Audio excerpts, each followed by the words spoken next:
everyone, I am Nirail Chaudhary and welcome back to the channel. Today I have a conversation with me, my super final year senior Ayush Ahuja sir, जो हमारे सारे doubts clear करने वाले हैं regarding placement, internships, extracurricular, relationship in college. So I'm really excited to meet him. Let's go. तो sir सबसे पहले अपना थोड़ा इंट्रोडक्शन दे दीजिए हमारे व्यूअर्स को। Hello, I am Ayush Ahuja. मैं अभी 5th ईयर में हूँ, MNC branch integrated MTech IITS Dhanbad में। मैं अभी करंटली न्यूटेनिक्स में इंटर्नशिप कर रहा हूँ as a MTS intern, member of technical staff, and already I have a full time offer from Udaan और at SD software development engineer, जिन फर्स्ट ईयर्स को नहीं पता होगा उनके लिए। और अपार्ट फ्रॉम दैट या आगे क्वेश्चंस में आंसर आ जाएंगे सारे। तो सबसे पहले बताइए कि आप क्या कीजिएगा इतनी धनराशि का। सबसे पहली चीज तो बाइक लेनी है बेंगलोर जाते ही। सेकंड चीज कस्टम PC बिल्ड करना है मेरे को। पर्सनली गेमिंग का शौक है, स्ट्रीमिंग का शौक है, तो मैं कस्टम PC चाहिए मेरे को। और उसके अलावा मेरे को हर बाई मंथली एक्चुअली मुझे ट्रिप्स का शौक है, तो बहुत पैसे लगते हैं। वो तो हम देखते ही रहते हैं। हाँ, वो तो मेरे चैनल पे भी आके देख सकते हो। तो हाँ, उसके पैसे बचा रहा हूँ मैं काफी। हम्म, तो सर ये बताइए कि हमारे GPA का रोल कितना होता है हमारे प्लेसमेंट में, और कितना डिसेंट GPA एक स्टूडेंट को मेंटेन करके रखना चाहिए। GPA जनरली क्या होता है, एज ए फिल्टर यूज करती है कंपनीज की। जैसे कोई कंपनी आई, उसने बोला कि हमें इतने स्टूडेंट्स को अप्लाई करना है, उसमें ओपन टूल ब्रांच आ गई जैसे, तो उसमें वो 500 स्टूडेंट्स का टेस्ट नहीं ले सकती है। तो तब वो GPA का एक फिल्टर लगाते हैं कि हाँ ठीक है, हमें एटलीस्ट 8 चाहिए, 7.5 चाहिए। तो GPA वहाँ होता है मेजरली। और या फिर क्या होता है, कभी कभी टेस्ट कोई कंपनी ले लेती है, तो उसमें बहुत सारे बच्चे क्लियर कर लेते हैं, तो कंपनी 100 स्टूडेंट्स का, 150 स्टूडेंट्स का इंटरव्यू नहीं ले सकती है personally. One on one interview one on one होते हैं, तो उसमें वो GPA का फिल्टर यूज करते हैं कि हाँ, मतलब मान लो 100 लोगों ने, मान लो 3 क्वेश्चन आए थे एक टेस्ट के अंदर, तो 100 लोगों ने 3 क्वेश्चन पूरे कंप्लीट कर दिए। तब वो करते हैं कि हाँ ठीक है, हम अगर 50 का इंटरव्यू ले सकते हैं, तो टॉप 50 GPA वालों को ले लेते हैं, कुछ उनके पास कोई फिल्टर नहीं बचता है।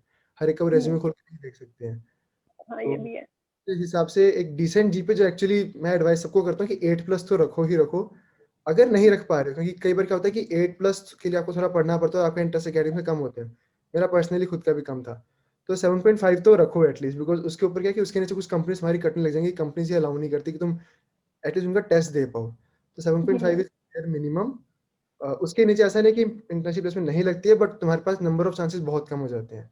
तो 7.5 बेर मिनिमम, 8 अबव इज गुड। तो मतलब हमें थोड़ी बहुत पढ़ाई भी करनी पड़ेगी साथ में, कोडिंग वगैरह के साथ। सेम्स में एटलीस्ट 1 वीक पहले, एंड सेम से एटलीस्ट 2 वीक पहले पढ़ना शुरू कर दो, उतने में 8+ GPA आ जाती है। मैं पर्सनली इसका आधा पढ़ता था, तो मेरी GPA आज भी 7.5 से 8, मतलब मेरी GPA आज भी 7.8 ही है। तो नो होप्स लॉस्ट ऑन 7.8। 7.8 से कम GPA की नो होप्स लॉस्ट नहीं होती है, बट हाँ थोड़ा लॉस होता है, चांसेस कम मिलते हैं। तो आप बताइए कि हमें कितनी इंटर्नशिप करनी चाहिए और कब से इंटर्नशिप करना शुरू कर देना चाहिए अपनी कॉलेज लाइफ में। अगर तुम से 5 ईयर कोर्स में हो, तो आई विल सजेस्ट 3 इंटर्नशिप्स होनी चाहिए। एक सेकेंड ईयर में, एक अगर तुम थर्ड ईयर में जनरली नहीं एडवाइस करता, थर्ड समर में। एक तुम्हारी प्री फाइनल 4th ईयर में, और एक 5th ईयर में 6 मंथ इंटर्न होती है। और अगर तुम 4 ईयर कोर्स में हो, तो 2 इंटर्न, एक सेकेंड ईयर में और एक थर्ड ईयर एंड में। इसका देखो बेनिफिट ये होगा कि जब तुम सेकेंड ईयर के एंड में इंटर्न करते हो, तो तुम्हें एक्सपीरियंस आ जाता है कि हाँ तुम एक्चुअली जिस फील्ड में जाना चाह रहे हो, उसका तुम इंटरनल्स देख लेते हो कि एक्चुअली काम कैसे होता है वहाँ पे। तो तुम्हारा खुद का इंटरेस्ट कितना बन रहा है, कितना आ रहा है, तो तुम्हें वो दिख जाता है। तो उसमें हेल्प करते हैं सेकेंड ईयर की इंटर्न। थर्ड ईयर इंटर्न में 5 ईयर वालों को इसलिए एडवाइस नहीं करता हूँ, बिकॉज थर्ड ईयर के एंड में जाके तुम अपने एक्चुअली, कुछ लोगों को रिसर्च में इंटरेस्ट होता है, कुछ लोगों को डेवलपमेंट साइड में जाना होता है। तो तुम थर्ड ईयर समझ वो सॉर्ट आउट कर सकते हो, और जिस साइड तुम्हें इंटरेस्ट है, तुम उस साइड खुद की पर्सनली ग्रूमिंग कर सकते हो, ताकि तुम जब pre final year 4th year में आओ, तब तुम ऑन कैंपस इंटर्नशिप में हेल्प कर सको, बिकॉज वो अच्छी कंपनीज कॉलेज में आती हैं और तुम अच्छी इंटर्नशिप ले सको। और 5th ईयर में तो क्योंकि हमारे पास लास्ट सेमेस्टर खाली होता है, तो इंटर्न करो, पैसे भी आएंगे, ताकि जॉब स्टार्ट करते हैं तुम अपने सामान ले सको जो करना चाह रहे हो। 4 ईयर वालों के इंटर्न के लिए देखो ये बेनिफिट है, क्योंकि सेकंड ईयर में तुम इंटर्न कर लोगे। फर्स्ट ईयर में इंटर्न थोड़ी मुश्किल होती है, बिकॉज तुम कॉलेज में आए होते हो, तुम्हें कुछ पता नहीं होता है। तो सेकंड ईयर तुम्हें क्लियर आइडिया होता है, तो तुम्हें पता है कि तुम्हें थर्ड ईयर में आते ही ऑन कैंपस इंटर्न से बैठना है। तो तुम सेकंड ईयर में इंटर्न से तुम देख सकते हो कि हाँ जिस फील्ड में तुम जाना चाह रहे हो, मान लो तुम जैसे कोई स्पेसिफिक पार्ट में जा रहे हो, कोई बैकएंड में जा रहा है, कोई फ्रंट एंड में, कोई ऐप डेवलपमेंट में जा रहा है, तुम उसमें क्लियर हो, तुम्हारे पास एक प्रोजेक्ट हो जाएगा जो तुम एक्चुअली रेज्यूमे में लिख सकते हो। तो उसके लिए सेकंड ईयर में अपनी कॉम्पिटिटिव पूरी कर लो ढंग से, ताकि तुम सेकंड ईयर में जब इंटर्न करो, तुम्हारे पास प्रोजेक्ट्स वाला पार्ट तुम्हारा उससे एक्सपीरियंस से कवर हो जाता है। तो तुम थर्ड ईयर में जब इंटर्न्स में इजीली बैठ के तुम अच्छे से इंटर्न ग्रैब कर सकते हो 4 ईयर वाले। सर आप बताइए कि how much we should involve in extra curricular activities in college. जैसे तुम अभी मोस्टली फर्स्ट ईयर में, तुम्हारा फर्स्ट ईयर ऑलमोस्ट एंड होने वाला है, तो तुम्हें तो एक्सपीरियंस होगा कि कॉलेज के अंदर literally apart from your coding और जो तुम जॉब साइड करना है और एकेडमिक्स, इनके अलावा थाउजेंड्स ऑफ चीज़ें तुम कर सकते हो, बट बहुत। तुम एक ही हो। तो तुम्हें एक्चुअली एक चीज़, देखो दो तरह के लोग होते हैं। एक तो होता है जिनको पहले से क्लियर होता है कि हाँ मुझे एक्स्ट्रा करिकुलर में ये, जैसे कुछ लोगों को डांस पसंद है, कुछ को सिंगिंग म्यूजिक का शौक है, तो उनका एक फिक्स होता है कि तो वो लोग पूरे पैशन से वो चीज़ फॉलो करो, एक चीज़ करो ढंग से करो। जिसको कॉलेज में आने से पहले कुछ नहीं पता है क्लियर, उसका टाइम है ये एक्सप्लोर करने का कि तुम एक्चुअली क्या कर सकते हो बाद में। तो तुम सब कुछ ट्राई करो। किसी चीज़ें फिक्स बंधो मत कि जैसे मान लो कुछ लोग क्या करते हैं कि जैसे किसी को आर्ट का शौक था, थोड़ा-सा उसको लगता है कि उसको आर्ट का शौक है, वो आर्ट फिक्स में चला गया। किसी को म्यूज़िक में, वो मंथन में चला गया। बट प्रॉब्लम है कि अगर तुम किसी क्लब में जा रहे हो तो तुम और कुछ एक्सप्लोर नहीं कर पाओगे, तुम सिर्फ़ वही चीज़ करोगे ढंग से। अगर तुम्हें स्टार्टिंग से नहीं पता कि तुम्हें यही करना है, तुम हर एक चीज़ करो। जैसे हर एक क्लब के ओपन इवेंट्स होते हैं, उसमें जाओ, पार्टिसिपेट करो, कुछ-कुछ करो ताकि तुम्हें दिखे कि तुम क्या कर सकते हो, ताकि तुम्हारे पास एक होता है ना कि वास्ट वैरायटी ऑफ नॉलेज आ जाए। तुमने सभी चीज़ें ट्राई कर रखी हैं और जिसको एक्चुअली स्टार्टिंग से क्लियर है वो उस क्लब में जाए, ढंग से काम करे, उसको एक्चुअली फ़ायदा होगा। बिकॉज़ आईएसएम में लिटरली हर हर कल्चरल क्लब, हर स्पोर्ट्स क्लब में हमारा कॉलेज काफी मतलब क्लब्स अपॉर्चुनिटीज प्रोवाइड करता है बच्चों को। हाँ, मतलब फिर तुम एक्चुअली इंटर आईआईटी को इवेंट्स में जा सकते हो, कॉम्पिटिशन में जा सकते हो। और मैं एडवाइस करूँगा कि एक स्पोर्ट्स सबको अपने-अपने खेलना चाहिए। एक टाइम पे एक स्पोर्ट्स, मतलब मैंने स्टार्टिंग में स्क्वॉश खेला था, फिर बाद में स्केटिंग, स्केटबोर्डिंग पे आ गया था। तो ऐसा ज़रूरी नहीं है कि तुम एक फिक्स चीज़ करो कि हाँ, तुम्हें 4 साल खेलना है, इंटर आईआईटी में जाना है। एक चीज़ करो एक टाइम पे और उसको तुम उसको चेंज कर सकते हो। ऐसे ऐसा मत सोचो कि तुम चेंज करोगे तो फिर तुम वापस रीस्टार्ट करोगे, तुम्हारे जूनियर बैच से तुम स्टार्ट करोगे, ऐसा मत सोचो। तुम्हें खुद की ग्रूमिंग करनी है तो हर चीज़ ट्राई करो। कॉलेज में बहुत हम्म, चीज़ें हैं। हाँ तो कॉलेज में एक्सप्लोर करने के लिए बहुत कुछ होता है, वो सबको करना चाहिए ट्राई। अगर तुम्हें क्लियर है कि तुम्हें यही करना है, जैसे तुम्हें इंटरेस्ट है, किसी को डांस में इंटरेस्ट है, पहले से करता आ रहा है, सीख रहा है, तो तुम फिर जाओ डांस क्लास में। तब तुम्हारा एक्चुअली फ़ायदा है कि तुम कर पाओगे, क्योंकि उनको भी एटलीस्ट 20 से 30 लोग ही चाहिए होते हैं हर एक साल, नए लोग अपने क्लब के अंदर। तो उतने लोगों को पता होता है कि हाँ, मुझे क्लियर है कि मुझे डांस में जाना है, तो तुम डांस क्लब में जाओ, एलआईटीए में जाओ, डब्ल्यूटीसी में जाओ। और अगर तुम्हें क्लियर नहीं है कि तुम्हें क्या करना है, जैसे जनरली हम क्या होता है, हम कोटा से आते हैं पढ़ के, या फिर हम स्कूल में हमने ऐसे कोई फिक्स काम नहीं किया होता, हम सब कुछ रैंडम कर देते होते हैं। तब तुम्हारा टाइम है कॉलेज में आके एक्सप्लोर करो, सब कुछ ट्राई करो। जैसे किसी ने स्केटिंग नहीं करी, स्केटिंग ट्राई करो, किसी ने बैडमिंटन नहीं खेला या बचपन में वो थोड़ा मोटा खेला तो बैडमिंटन ट्राई करो, स्विमिंग नहीं सीखी, स्विमिंग ट्राई करो आके। स्क्वॉश किसी ने नहीं खेला होता मेरे हिसाब से अपने स्कूल टाइम पे, ये इंडिया में स्क्वॉश इतना चाहिए, तो स्क्वॉश ट्राई करो, नई नई चीजें ट्राई करो कॉलेज आके। यही टाइम है तुम्हारे पास। तो सर अब आप बताइए कि can we go in a relationship और इसका कितना इफेक्ट पड़ता है हमारे एकेडमिक्स या प्लेसमेंट पर। देखो मैं जनरली सबको ये एडवाइस करता हूँ कि तुम जो भी अपना फाइनल गोल लेके कॉलेज में आए हो, उसको कभी भूलना मत। उसके अलावा तुम कुछ भी करो, कोई फ़र्क नहीं पड़ेगा। मतलब रिलेशनशिप का क्या होता है कि तुम्हारा एक म्यूचुअल बेनिफिट होना चाहिए कि हाँ, ठीक है। तुम ऐसे रिलेशनशिप में 2-3 चीज़ें की हो सकती हैं। फर्स्ट चीज़ कि या तो तुम दोनों साथ में बैठ के पढ़ रहे हो, दोनों का सेम इंटरेस्ट है, दोनों को सेम साइड में जाना है। तुम्हारा फ़ायदा है कि तुम्हें एक मोटिवेशन मिला होगा कि तुम डेली शाम को लाइब्रेरी में जाके उसके साथ बैठ के पढ़ोगे। तुम साथ में टाइम भी स्पेंड कर रहे हो और पढ़ भी रहे हो, दोनों का फ़ायदा है। अगर ये है कि जैसे तुम्हारा पढ़ाई में, कईयों का तो पढ़ाई में दिमाग खराब ज़्यादा होता है, मेरा बहुत ज़्यादा होता है कि 2 घंटे पढ़ लिया, अब दिमाग खराब है, अब घूमना आधा घंटा। तो अगर तुम्हारी रिलेशनशिप में कोई है, तुम्हारे साथ कोई सेकंड पर्सन है, जो तुम्हें एक्चुअली तुम्हारा माइंड फ्रेश कर सकता है हाफ एन आवर में, इसके लिए तुम 1 घंटा बैठ के रूम पे आके टीवी सीरीज़ देखो, तो आधा घंटा रिलेशनशिप मतलब कोई प्रॉब्लम नहीं आती। हाँ, अगर तुम एक्सेस टाइम वेस्ट कर रहे हो, हर वीकेंड घूमने जा रहे हो, घर वालों के पैसे उड़ा रहे हो, तो वो गलत है ऑब्वियसली। बट हाँ, गलत एज़ सच कोई प्रॉब्लम नहीं आती है। एक्सपीरियंस। है। तो sir what are the myths and the realities regarding the placement. First में जो एक्चुअली आईएसएम में काफ़ी प्रिवेल करती है कि सीनियर्स तुम्हारी जॉब लगवा सकते हैं या प्रोफेसर तुम्हारी जॉब लगवा सकते हैं। ऐसा कहीं नहीं होता है कि कोई तुम्हारी जॉब लगवा सकता है। प्लेसमेंट्स की फैसी बात कर रहा हूँ, सॉफ्टवेयर साइड का मुझे ज़्यादा पता है, कोर का मुझे आइडिया नहीं है। सॉफ्टवेयर साइड में तुम्हारी कोई जॉब लगवा नहीं सकता। तुम्हारे खुद के स्किल्स हैं, तुम्हें खुद इंटरव्यू देना है। कोई तुम्हें रेफर कर सकता है लेकिन इंटरव्यू तुम्हें खुद देना पड़ेगा, टेस्ट तुम्हें खुद देना पड़ेगा। तो ये चीज़ बहुत बड़ी मिथ है कि कोई तुम्हारी जॉब लगवा देगा, तुम किसी के साथ ये करो। और एक रियलिटी चेक ये है कि प्रोफेसर तुम्हारी जॉब कटवा सकते हैं। किसी प्रोफेसर से, किसी जेआरएफ से, किसी से कभी लड़ मत लेना। उससे क्या होगा कि अगर उसने तुम्हारी बैक लगा दिया कि किसी प्रोफेसर का मन तुम्हारे अगेंस्ट हो गया, तुमने किसी से लड़ लिया, तो वो तुम्हारी बैक 2 साल, 3 साल तक तुम्हें लटका देगा, तुम्हें पता भी नहीं चलेगा तुम कब ग्रेजुएट हो रहे हो। तो हाँ, वो तुम्हारी जॉब लटका सकते हैं बट लगवा नहीं सकते। ये रियलिटी सबसे बड़ी है। तो ध्यान से रहना पड़ेगा थोड़ा कॉलेज में। हाँ मतलब किसी से पंगे मत लो, एंजॉय कर चलो, कॉलेज में बहुत लोग हैं। अगर जैसे तुम्हारे और हाँ मिथ, एक मिथ ये भी है कि किसी सीनियर से पंगे मत लो, किसी सीनियर को वो मत करो कि तुम्हारा लॉस हो जाएगा। सबसे बड़ी चीज, तुम्हारे बैच में 1000 लोग हो तुम, राइट? अराउंड 1000 से प्लस लोग हो। सेम गोज फॉर तुम्हारे second year, third year, fourth year में तुम्हारे 1000 लोग हैं। तो अगर तुम्हें लग रहा है कि तुम्हें कोई कोई सीनियर या कोई ग्रुप पसंद नहीं आ रहा, कोई तुम्हें तंग कर रहा है, तुम उसको कंप्लीटली अवॉइड कर सकते हो। वो ग्रुप कितना बड़ा होगा, 100 लोगों का, उस 100 की भी अगर 10 कॉन्टेक्ट सकते हो, तो तुम एक्चुअली 1000 लोगों को अवॉइड कर रहे हो।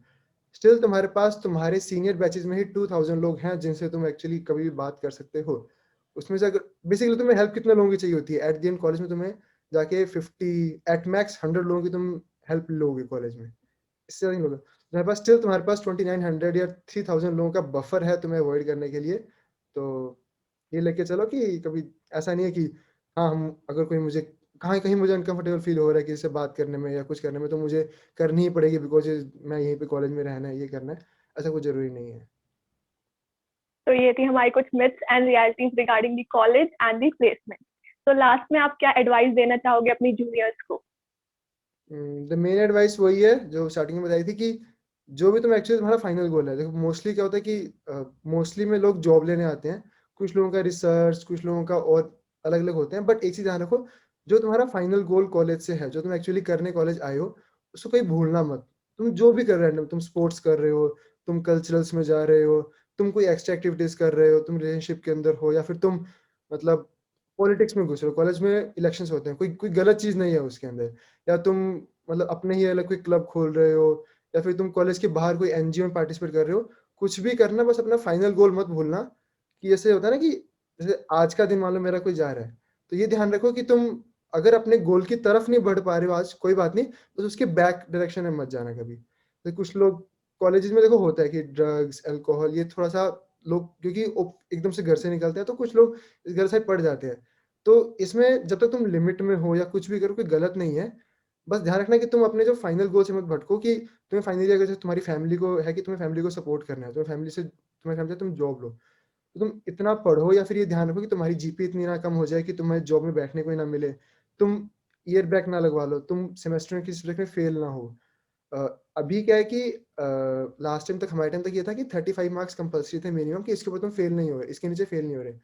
अब वो चीज़ हटा दी है कि तुम 20 पे भी पास हो सकते हो अगर तुम्हारी क्लास की एवरेज कम है। तो ट्राई करो कि बॉटम 5 या बॉटम 10% में ना ही आओ, ताकि तुम्हें टीचर से बोलना पड़े कि सर फेल मत करो, मेरे ग्रेड अटक जाएगी। तो बिल्कुल बॉटम 10% में मत आओ। किसी एक्सेसिव किसी चीज़ में मत पढ़ो एक्सेप्ट फॉर पढ़ाई। और हाँ, एक्सेसिव पढ़ाई में पढ़ो कि सिर्फ पढ़ रहे हो, क्योंकि कॉलेज के बाद तुम्हारी अगर जॉब लग जाएगी, तो तुम्हारा फ्रेंड जो तुमसे कम, मतलब अगर तुम्हें देखो बेसिकली अगर तुम्हें 4 आवर्स की स्टडी चाहिए पढ़ने के लिए, किसी अच्छी जॉब के लिए, तुम 6 आवर्स पढ़ोगे, तुम्हारी जॉब वही लगेगी जो 4 आवर की लग रही है। ऐसा नहीं कि 4 आवर वाला जॉब तुम्हारे साथ फिर तुम्हें बाद में लगेगा कि हाँ, दोनों जॉब में बैठे हो एक साथ, उसने बिल्कुल सारा टाइम पढ़ता ही रह गया, उसने कुछ मज़े नहीं किए। अब मेरे कुछ फ्रेंड्स हैं जिनकी मेरे साथ मेरे बराबर की जॉब लगी है। बट उन्होंने कॉलेज में सिर्फ़ पढ़ाई की, उनकी जीपीए 9.5 प्लस है, उन्होंने सिर्फ़ पढ़ाई की और जॉब सेम है, मेरी 7.8 जीपीए है। क्योंकि मुझे पता है कि मुझे क्या करना है फाइनली, तो वो चीज़ दिक्कत नहीं है। तो बस ये ध्यान रखना कि फाइनल गोल से मत भटको, उसके अलावा कुछ भी करो, कोई दिक्कत नहीं है कॉलेज में। तो ये एडवाइस थी जो मुझे और आप सब लोगों को फॉलो करने की जरूरत है अगर हमें आयुष सर जैसा प्लेसमेंट चाहिए। ये मैंने फर्स्ट ईयर में स्क्वॉश खेला है। मैंने सेकंड ईयर में एक क्लब फाउंड किया था स्केटिंग स्केटबोर्डिंग के लिए, आईएसएम में नहीं था। मेरे साथ 2 सीनियर्स और थे, हमने मिलके स्केटिंग स्केटबोर्डिंग कॉलेज में स्टार्ट की है। मैंने इंटर हॉस्टल स्क्वॉश के अंदर मैंने एक्चुअली सिल्वर लिया है। 4th ईयर में आके जब मैं खेलना फर्स्ट ईयर में छोड़ चुका था। मैंने स्विमिंग सीखी है सेकंड ईयर समर में, मेरे को नहीं आती थी। अभी तक सिर्फ फ्लोटिंग सीखा हूँ, स्विमिंग नहीं आती है मेरे को अभी भी। बट हाँ, मैं ट्रिप्स पे गया हूँ दोस्तों के साथ। मैंने सब किया है लिटरली, बट पढ़ाई भी साथ में इतना था कि हाँ, फ़ोकस रखे कि हाँ, बिल्कुल ही ना जाऊँ। और हाँ, ठीक है। और एक थोड़ा-सा मोटिवेशन के लिए जिनको थोड़ा-सा स्टार्टिंग में कोई फ़ील होता है, मेरी फर्स्ट ईयर में फिज़िक्स में मैं फ़ेल हुआ था, मेरी समर लग गई थी। तो ऐसा नहीं है कि तुम एक बार अगर फर्स्ट सेकंड ईयर में फ़ेल हो रहे हो तो तुम कंप्लीटली फेलियर हो, तुम कवर अप कर सकते हो उसको। मेरी जीपीए एक सेमेस्टर में 6 पॉइंट समथिंग जीपीए भी आई थी, अराउंड शायद थर्ड सेम के अंदर। ऐसा नहीं है कि तुम उसको कवर नहीं कर सकते, मैं अभी भी 7.8 जीपीए फाइनली एंड कर रहा हूँ, कोई दिक्कत नहीं आई, प्लेसमेंट हो गई। जितना हो सके आउटरीच रखना अपनी, कि ऐसा नहीं कि तुम कॉलेज में ही बाउंड हो। कभी क्या होता है, जैसे सिर्फ़ मैं उनकी बात कर रहा हूँ जो टेक्निकल साइड है। टेक्निकली में क्या होता है कि जनरली लोग कॉलेज के अंदर रहते हैं, सिर्फ़ कॉम्पिटिटिव कोडिंग करते हैं और जो कॉलेज में इवेंट्स हो रहे हैं पार्टिसिपेट करते हैं।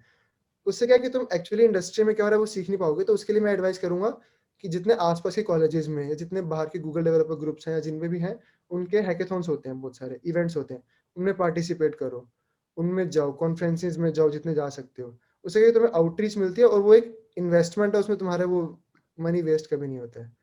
तो बस यही है कि एक फेलियर से तुम कंप्लीटली फेलियर नहीं बनते हो, और एक शॉट मिलने से तुम ऐसा नहीं कि तुम तो मैंने कुछ लोगों को देखा जिनकी थर्ड ईयर में लिटरली बहुत अच्छी इंटर्न थी, बट प्लेसमेंट्स के लिए उनके लास्ट में आके लटक गए, आए समटाइम में लटक गए। तो ओवर कॉन्फिडेंस मत आ जाना, अंडर कॉन्फिडेंस मत आना, एट द एंड सब सही हो जाएगा। बस किसी के लिए अर्ली हो, किसी के लिए लेट होगा। Do like, subscribe and comment on this video. और बहुत सही जा रही है। And do follow her on Instagram and YouTube. तो आप आई गए हो सब्सक्राइब करने, और लिंक डिस्क्रिप्शन में है। Back to you.